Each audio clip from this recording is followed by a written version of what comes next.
I and my boyfriend, who we'll call Steve, have been together for 2 years and have been living together for 8 months. I was cleaning our apartment when I found a note in the back of a cabinet. For context's sake, I'll copy it below. Dear Steve's future girlfriend, I know it's you reading this because he'd never clean back here. I'm putting this here because I'm leaving him soon and want to warn you about him. 1. He will not clean. 2. He will not listen. 3. He will make everything feel like it's your fault. It's not your fault. He's just an incompetent man. I'm leaving him. I suggest you do the same. Best wishes, Natalya. I read the note and brought it to show to him and hear his response. He immediately ripped it up and said not to listen to it, that she was crazy and untrustworthy. I told him that the fact that he hasn't found it in the 5 years since they broke up is a red flag to me, because it means he's never cleaned back there and that he has been cleaning less and less since I moved in. He told me that it wasn't a problem before the note, that this is just his ex continuing to manipulate and ruin his life, and I was letting it work. We continued to argue along the same lines, and I eventually left to spend the night at a friend's place. Steve has been a great boyfriend so far. He gets along with my family. He has given me gifts and flowers and always tells me how much he loves me. He's not wrong that the cleaning hasn't really been brought up before. The note made me realize it had been less and less and that we needed to have a full conversation. He texted me afterward, saying he's sorry that I felt like I had to leave, but that it's an inconsiderate move for me to take a note over our 2-year relationship and to leave him and our pets alone. I don't know what to do or what to believe right now. I'm contemplating trying to find and reach out to Natalya. Her name in real life is pretty unique, so I think I could find her. Steve thinks I should come back home and let it go, that his past should not affect our future. I feel like I could be the inconsiderate one, because everything Steve has said about Natalya does make it sound like she was manipulative and petty throughout their relationship, but I don't know what to trust. To add, I realized I didn't clarify enough about the points, especially the cleaning. When we moved in together 8 months ago, the cleaning was 50-50. Since then, he's been doing things less and less, and I'd say it's at like 70-30, maybe 60-40 if he listens to me right away. It depends on the week. I have to remind him to do things like bring his plates to the sink or take out the trash, and I didn't have to before. The dishes will pile up unless I do them, to the point he's had leftover food mold on the plates. I'm not a confrontational person, so I was just asking him to fix it when it came up. The note made me reflect on it more and try to have an actual full conversation, and I will say I didn't feel listened to when I talked to him about it. I tried to use the note to start a conversation about cleaning, and he got so stuck on that I was listening to his ex instead of him that he wouldn't listen to what I think are valid concerns. He thinks I'm letting the note create confirmation bias, so no matter what he says, I'll think he's in the wrong. Also, I didn't leave him permanently. This all happened yesterday, and I only spent one night at a friend's because I didn't feel like our conversation was going anywhere last night, and he wouldn't let me sleep until I let it go. I'm going back today and wanted to get advice and feedback before I do. Almost forgot. I appreciate all these comments with advice. I'm heading back to our place now. My plan is to first apologize for immediately bringing him the note without thinking of his feelings and validate that it's hard to have an ex's message found. That being said, you're all right that I've been letting the cleaning issues get away. I don't want to be in a relationship where I have to ask him repeatedly to clean. It was pointed out to me that he should have cleaned the shelves during his move from his ex's place. The fact that it hasn't been touched in 5 years is forcing me to take the note seriously. I don't want to throw away 2 years, so I'm going to ask him to come up with some clear cleaning expectations with me and designated chores. I will make it clear that cleaning is absolutely a deal breaker for me. It's his decision how he wants to respond. I'll try to update you all. Again, thank you so much for the advice. Now for an update. I followed your advice from the last post and tried to have a calm discussion with Steve. When I apologized for confronting him with the note, He seemed to take that as an admission of guilt and refused to listen to anything else. I had come up with a list of specific instances of not cleaning, like many of you suggested, and he said I was using lists just like his manipulative ex did. So yeah, the crazy ex thing you all said was a red flag was definitely true. When I realized the conversation wasn't going anywhere, he even tried to block me from leaving. That's when I knew it was done, and I left immediately. 2 years down the drain, but I'm glad I had the wake-up call before it was too late. I will let him cool off, and then I will ask my brother to come with me to grab my things while he's not there. He has a strict work schedule, so I think it will work out. I am planning on leaving a note there, but probably a little longer with the advice to not show it to him. I'm leaving it in the exact same place, so if he doesn't learn his lesson about cleaning, it will come to haunt him. All he has to do is clean. The biggest surprise out of all of this is that I didn't reach out to Natalya. She reached out to me. Apparently, he borrowed his friend's phone to call her, screaming that she's ruining his life still. The fact that she blocked him and he still had her number memorized just further confirms he was the crazy ex, not her. Natalya found me on social media and wanted to make sure I was okay, and was especially concerned that he'd gaslight me like he tried with her. I thanked her for leaving me the note and saving me time. We scheduled coffee for Thursday afternoon. I wanted to thank you all again for the advice, especially the person who posted the Love is Respect website. I took the healthy relationship quiz after our conversation, and it wasn't great. You called out how he was leading me into an unhealthy relationship so well. For now, my friend said I can stay until I find a new place. I have emergency savings and a decent job, so I'm in a privileged position when it comes to this messy breakup, and I'm just trying to feel grateful for that. Just posted my final update separately. Thank you all for everything. Now for a few comments before the update. Comment 1. Well, he's not cleaning, he's not listening to you, and he's making the whole thing out to be your fault for trusting a note over him. So the ex seems pretty accurate here. It doesn't seem like he's open to any conversation about his poor housekeeping, and personally, I don't think you'll ever be able to talk to him about it now without this note coming up. Ultimately, it's up to you to decide whether this is something you can tolerate or not. Seems he learned nothing from his last relationship. Comment 2. One of the best updates I've seen on this site. I'm so glad for you, OP. It wasn't 2 wasted years since they taught you a valuable lesson. I'm especially grateful for Natalya. Please tell her we love her for her kind solidarity and her witty ways. Absolutely, leave a note. But better, leave 2. One in the same place, he'll look there. Manipulative narcissists aren't that dumb. And another in an even less likely place. Sending you my best. You got this, girl. Now for the update. I'm now in my own place, and it's been so much better since I left Steve. Thanks for all the advice you guys gave me. It's been 6 days since the argument with Steve. I packed my things and moved into my friend's spare room. She was really sweet about it and said I could stay as long as I'd like, but I'm hoping it'll only be for a little while. Natalya texted me. She's been checking in every now and then and offered her support.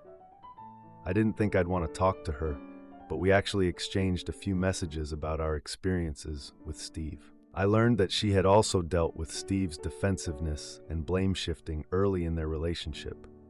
I guess he still hasn't changed, huh? Anyway, I've been looking for apartments online, focusing on 1-bedroom options since I don't really want to share with anyone right now. I found this small place that was within my budget and close to work. I scheduled a viewing for the next day. That evening, Steve reached out to me via text, asking if we could talk. I ignored his messages, feeling like it was too soon for that. At the apartment viewing, the landlord was friendly and showed me around. The place is super small, but I signed the lease right away. I was just so excited to have a fresh start. Later that evening, I got a call from Steve. He was persistent, but I didn't answer. Eventually, I reluctantly agreed to meet him at a nearby diner to talk. At the diner, Steve acted calm and apologetic. He tried to downplay the whole note situation and insisted that he was misunderstood, blaming Natalya for stirring up trouble. I confronted him about the cleaning and responsibilities. I told him how frustrated I was because I had to do 70% of the chores around the house. He got defensive again, bringing up the note and acting like it was the only issue. I decided to leave the diner, realizing the conversation was going nowhere. On my way out, I bumped into my old college friend, Laura, who was surprised to see me. It's been a while since I've seen her, so it was nice. Laura invited me to a weekend getaway with a few friends at a cabin. I agreed, seeing it as a chance to chill and take my mind off things. I started packing my stuff from Steve's place, planning a final trip to collect everything. On the day of my final trip, I found out Steve had changed the locks. I called him, but he refused to let me in. Claiming I was overreacting, I decided to call a locksmith to help me get my things. While waiting for the locksmith, I got a message from Natalya offering to help. We made plans to meet up, and she brought along a few friends for support. Once inside, I found Steve's things packed in boxes, ready for pickup. I took my stuff and left without saying a word to him. Natalya and her friends helped me carry my stuff to my new apartment. We celebrated the move with takeout and laughter in my new place. A few days later, Steve sent a long message, apologizing again and asking to talk. Edit, I didn't respond to Steve's message. I just want to move on and focus on myself. Natalya and her friends have been great, helping me settle in and introducing me to new people.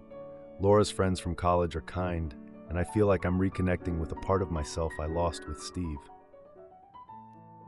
Am I the idiot for calling out my nephew's lies after he brutally attacked my chickens? Long story short, on Friday my 4th grade nephew was supposed to be playing outside at my parents' house next door, but he opened my gate in my privacy fence, snuck into my yard, and checked all the doors. He actually chatted with me at my Ring doorbell while I was at work, and I told him, "Hey buddy, how are you doing? I'm at work, but I can't wait to see you later. Have a good time." He then went into my backyard and started picking up bricks from a project I was working on and throwing them at my chickens for 8 minutes. At some point, he went and got his little brother and one of my also younger sons.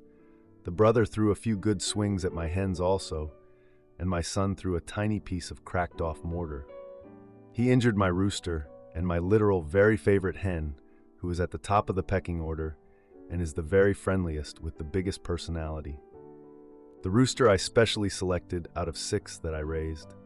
I kept him specifically after growing them all up and watching them interact with their flock and my family. I selected him for his calm temperament and friendly behavior. They are both wounded pretty badly.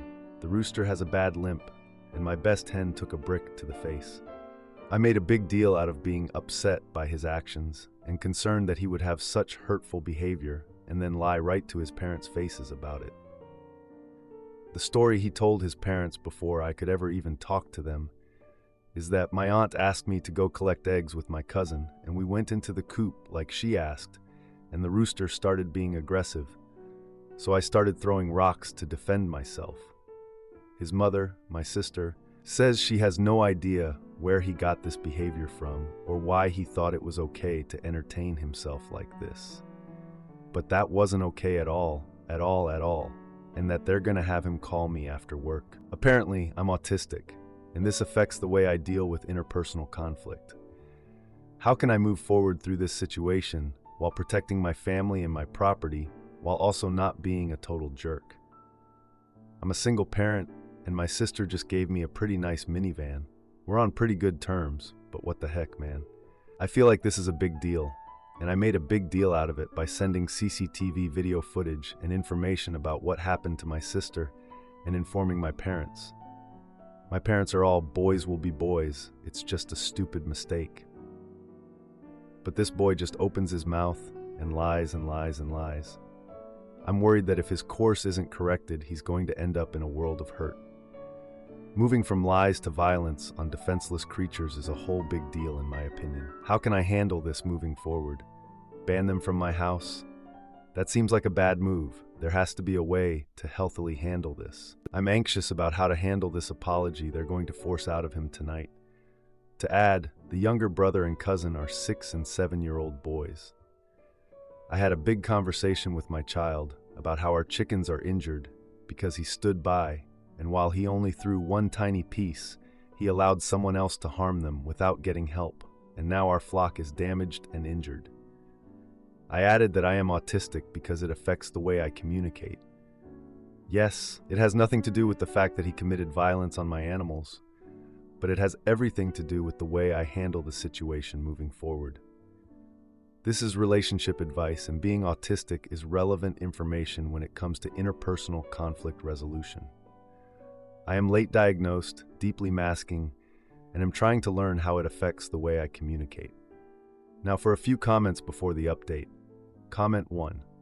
1. Your being autistic has nothing to do with the fact this child is displaying disturbing violent behavior. 2. Recommendations. The child should never set foot in your yard again, at least for say 10 years, and I'm not kidding. In order for you not to file a report with your local animal cruelty organization, you insist the child get some therapy, at least 3 months worth. Tell the parents quite correctly that such behavior is usually found in serial killers when they were children. No therapy means you will need to report it to authorities, for everyone's good, really. Quite personally, I would report it anyway. I'm so glad you have CCTV camera footage. Your poor animals, poor you. Comment 2. From my parent, cut the kid some slack. He's a kid, he was wrong, he knows it now. You need to let this go. I love you and understand how mad you are, but are you going to let this affect your relationship with him forever? None of us are perfect, let it go. That's dysfunctional, right? My parents have been insanely gracious and helpful to me over the years, especially throughout my time as a single parent. They've made sure I always had everything I needed. But what the heck? Let it go so he can get himself in more trouble? And putting the blame on me for being upset? He's the one who injured my chickens. They're my only pets. They were innocent. Now for the update. A few days after the incident, my sister called asking to talk about the apology she was trying to get her son to do. I knew I was in for it. She didn't waste any time getting to the point. Honestly, I was surprised she even called me at all. But here we are.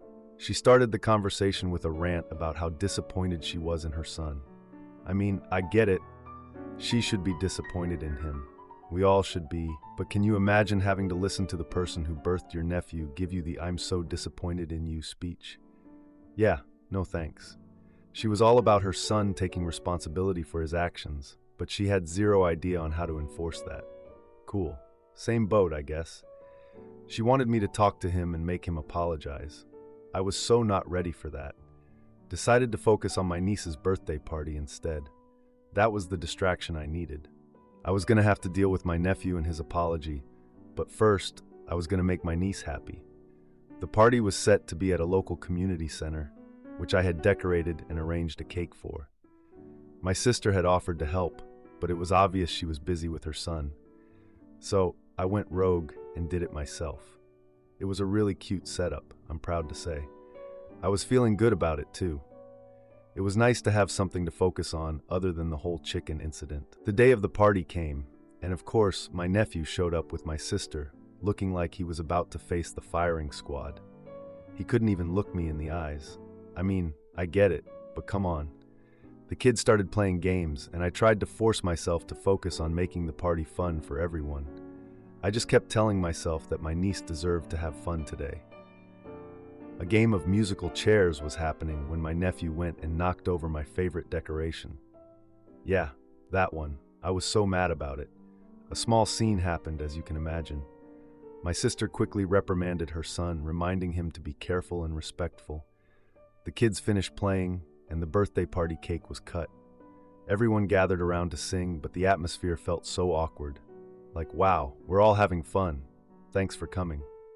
After the cake, I tried to talk to my nephew. I asked him about school and his favorite activities, but he was just stumbling over his words and looking so uncomfortable.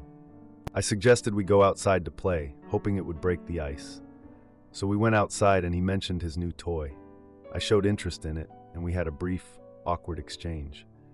It was clear he had no idea what to say to me. My sister came over then and asked if we could talk privately. We stepped aside, and she expressed concern about her son's behavior, acknowledging his tendency to lie. I offered her suggestions on handling the situation, aiming for a constructive approach. She seemed receptive, but also defensive, mentioning how hard it is to parent alone sometimes. I mean, I get it, I really do. I'm a single parent too, and it's hard. She just has to do better. As the party was wrapping up, my nephew came over and awkwardly apologized for what he did. I accepted the apology, but I had to emphasize the importance of honesty. My sister overheard and jumped in, reinforcing the lesson about taking responsibility. He nodded, but looked conflicted, like he didn't know how to process the whole conversation. After the party, our family gathered for a meal, and the atmosphere was still tense, but cordial. You know what I mean. My sister brought up the idea of family therapy, suggesting it might help my nephew. I was so surprised she even said that. At dinner, my nephew spilled juice all over the table, leading to a minor outburst from my sister. I stepped in to help clean up, trying to ease the awkwardness in the room. It didn't work, but at least I tried. Later that night, I got a message from my sister asking if I'd be open to talking about family therapy more.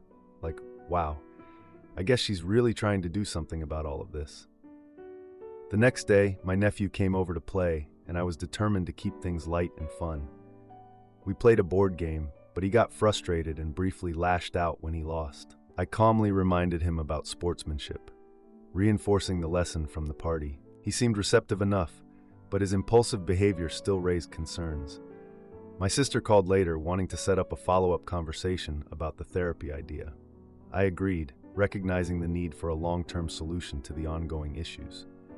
To answer a few questions, my nephew's apology was brief and awkward. My sister suggested family therapy, which surprised me. My nephew's impulsive behavior continues, but he seems receptive to guidance. Am I the idiot for telling my husband to cook his own damn meals if he doesn't like mine? A little backstory. My 32-year-old husband, A, who is 38 years old, seems to constantly complain about everything I do, don't do, how I do it, etc. It seems like there is no winning, no matter how hard I try. We have been married almost 2 years, and it has been a very busy 2 years. We got pregnant right away, had a cesarean section, and 6 weeks later we were moving into our first home, a 3-story, 1907 fixer-upper. While we are both very excited about this adventure, learning how to work on the home together, making it ours, etc., I definitely could have waited. However, it was extremely important to my husband that we own a home instead of renting, so I spent my maternity leave packing, unpacking, cleaning, painting, refinishing cupboards, etc., instead of staring and cooing with our sweet baby girl.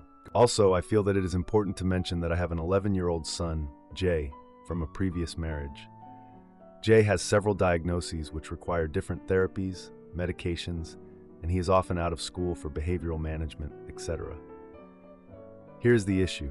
My husband works 60 hours a week, takes the garbage out once a week, and helps with some chores and mowing the yard on Sundays. Yes, he is incredible and works very hard to support his family. Meanwhile, his expectations of me are to work 20 to 30 hours a week and do all the things that a stay-at-home mom does. I feel like I do a pretty good job. Our home is tidy, the kids are always taken care of, and I do fun things with them when I can. My part-time job is in nursing. It's a hard job as we are short-staffed, and I am often doing the job of 2 nurses for about 40 patients. I don't take breaks, and I often don't even get to eat at work, but I give my best and push myself to exhaustion every day at home and work. At work, I am recognized for it. Here, it's never enough. Everything I do is wrong. I don't mind working hard, I'm a people pleaser, but he is never pleased. He always says things like, "You should have seen my mom cooking and scrubbing laundry all day. Nursing is not hard." His biggest complaint is that I don't cook full Mexican meals enough. I'm constantly compared to his sister or his mother, who always had hot food and fresh tortillas waiting for the men after work. His family are farmers. The women stayed home and had plenty of other women to help. I'm on my own taking care of everything except the garbage. He gets home at 10 p.m. I often try to have something quick to make. Simple tacos with guacamole and queso, etc. And, God forbid, I don't have fresh cilantro, but he is always sending me elaborate recipes on TikTok, in Spanish. On maternity leave, I was working on my Spanish a lot more. Now I hardly have time to shave my legs. I have asked many times if he could Google a recipe in English that is close to what he sees in a video, but he refuses, saying, "You should learn Spanish if you care about being a good wife." I even bought cookbooks written by Mexican chefs for him to pick recipes out of. None of those are like what my mom would make. I just can't comprehend why he is so difficult about this. I don't have time to cook full Mexican meals several times a day, for one thing, and two, he won't help give me the skills to do it. He shames me for not doing it, but is not willing to support me in doing so.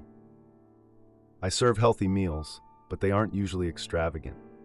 Our daughter might have an egg, yogurt, and fruit for breakfast, some shredded chicken, beans, and avocado for lunch, etc. Simple but well balanced. She is also still breastfed. I used to love to cook and try new recipes. Now I hate it more and more because no matter how good it is or how hard I work, something will be wrong with it. I know this is a lot, so I guess in summary, I just want to understand how, if I'm otherwise a great wife, housekeeping, caring for children, running the household, intimacy, doing my best to take care of myself and present myself, etc., why he is so hurtful about the cooking. Why does my lack of time or skill to make full Mexican meals at 10 p.m. every night make me a terrible wife? Does Spanish or Latino culture place so much importance on food that it ends your marriage if your wife is a poor cook? If you made it, thank you, and sorry for the rant. The exhausted, terrible wife. To add, gosh, I've really made him sound like a monster. The food issue really is the majority of our problems, aside from normal couple spats. He's not always a great listener, but I think he's just emotionally challenged. He doesn't get the whole women just wanting to talk and not wanting a solution. He doesn't understand why I get emotional about my job or other things. It's all in your head. Don't let your mind control you, he says. Lol. I guess they don't have anxiety or feelings in Mexico. Many have asked what I am getting from the marriage. Aside from what I mention as his contributions to the family above, he makes me laugh a lot, tells me I'm beautiful, gives me attention, is amazing with both of our children, spoils all of us when he can while never spending money on himself, always makes sure to give me a kiss when he passes me or some other form of touch or intimacy, and he gives me grace on things that I sometimes don't get done when it's hard to give it to myself. Seriously, he's a great husband, outside of this idea that working women have time to spend all day in the kitchen. He just doesn't understand time limitations, and I can't get him to see that I can't stretch myself any thinner. Now for a few comments before the update. Comment 1. Hello, I'm a Mexican woman. I was definitely raised to be a man's slave, laughing out loud. I don't date most Mexican men today because I don't want to be in your shoes. If he wants you to do all that, he should pay all the bills. Many Mexican women are able to do all that because the man is the provider. In my opinion, you are getting shafted here because you do all the housework and childcare. And let me guess, you are putting down money for bills too? Tell him, yo no soy tu puta gata. That being said, go on YouTube and look up De mi rancho a tu cocina. Put English subtitles. You're welcome. Comment 2. Excuse me? You are working an exhausting job 20 to 30 hours per week, doing all the housework, cooking and cleaning, and taking care of 2 kids, including a baby. And your husband works 60 hours, takes out the trash and mows the lawn, and he thinks you're not doing enough? Forget that. If he wants a stay-at-home wife, he needs to make stay-at-home wife money so that you don't have to work. He is being selfish, overcritical, and unreasonable. What a jerk. From the little I know about Mexican culture, I bet his mom would be on your side. Now for the update. 2 days after my last post, I was home with my baby girl, and I couldn't stop thinking about the expectations I felt from A. Like, I get it, we're married and all, but his expectations were getting out of control. I came home from work really late that day, looking exhausted and stressed. I felt bad for him, but we all know how it is. I made a simple dinner because, let's face it, we were all tired, and I didn't have the energy to make one of those elaborate meals A always wants. So A walks in, takes one look at the food and says, "Is that it?" My mom would have made something way better. Like, seriously? I was right there, trying to keep it together, and he acts like I wasn't. I tried to explain to him that I was exhausted and that we had a lot going on, but he just rolled his eyes and said I was making excuses. Then he had the nerve to suggest we host a family dinner over the weekend to impress his parents. Can you believe that? Fast forward to the day of the family dinner, A's parents came over, and as usual, his mom had something negative to say. She looked at the meal I prepared and said it was too simple. A didn't even stand up for me. He just jumped right in, making jokes about my cooking. The atmosphere was so awkward. I couldn't take it, so I excused myself and went to the kitchen. I was so mad that as I was cleaning up, I accidentally knocked over a dish. A walks in and says, "You should be more careful." Seriously, I was so over being treated like this. There I was, cleaning up this mess while A was in the dining room chatting with his parents like everything was fine. During dinner, his parents were all about how amazing his life was. Then they started asking about our plans for the future. A then turned the conversation to my job, and he made a point to highlight that I was only working part-time. After dinner, we moved to the living room for dessert, and that's when his parents asked when we were planning on having more kids. They assumed I could handle more. I laughed it off, but then added that we really should consider expanding our family soon. So, the evening ended, his parents left with a bunch of compliments for him, and his mom had the nerve to suggest that I step up my cooking game.